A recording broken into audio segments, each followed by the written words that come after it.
შეკვეთა დავტოვე და მივიდიოდი ადგილზე, სადაც კურიერები ვიკრიბებით.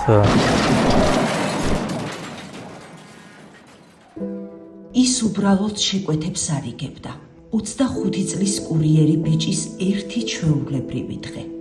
მაგრამ ერთმა შეჯახებამ მთელი მისი ცხოვრება ამოაყირავა. იქიდან მომავალი მანქანამ უცებღად მოუხვია ჩემ გზაზე, ჩამიჭრა და ფიზიკურად საწარსვლელი აღარ მქონდა, დავეჯახე უკანა კარებს. და გადავარდი უკან და დაცემის დროს დამიზნია და ხერხემალი. ლაშა გადარჩა, მაგრამ სიარულის შესაძლებლობა დაკარგა.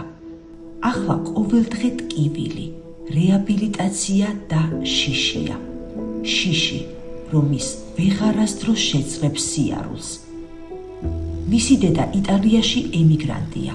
ისინი ყოველდღე ვიდეო ჩატით საუბრობენ და დედა შორიდან უყურებს, როგორ იბრძვის მისი შვილი მომავლისთვის. თურქმა ექიმებმა ლაშას იმედი მისცეს.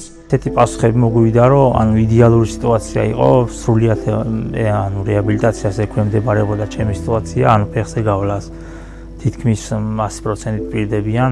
ამიტომ ჭირდება ხალხის დახმარება, რომ ეს თანხა შევაგროვო, წავიდე თურქეთში სამკურნალოდ, ერთი თვე დამჭირდება თუ 2 თვეს ქვეყნეთის ნება და დაუდგე ფეხზე და დაუბრუნდეთ ძველ ცხოვრებას. ამიტომაც გთხოვოთ, თუ გექნებათ სრულიად საშუალება, რომ დაგვეხმაროთ, თუნდაც გადაზიარებებით, ვიდეოებით, რომ ბევრმა ხალხმა ნახოს და ბევრმა გაიგოს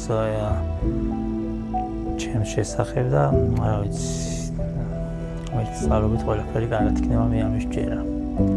მადლობა ყველას, ვინც გვერდში დაგვიყვებით. მას ჩვენი დახმარება სჭირდება ამის მისაღწევად. მოდით დავეხმაროთ ლაშას სიცოცხლისკენ პირველი ნაბიჯის გადადგმაში. გადარიცხეთ ნებისმიერი თანხა ჩერნოვეცკის ფონდის ოფიციალური საიტის მეშვეობით.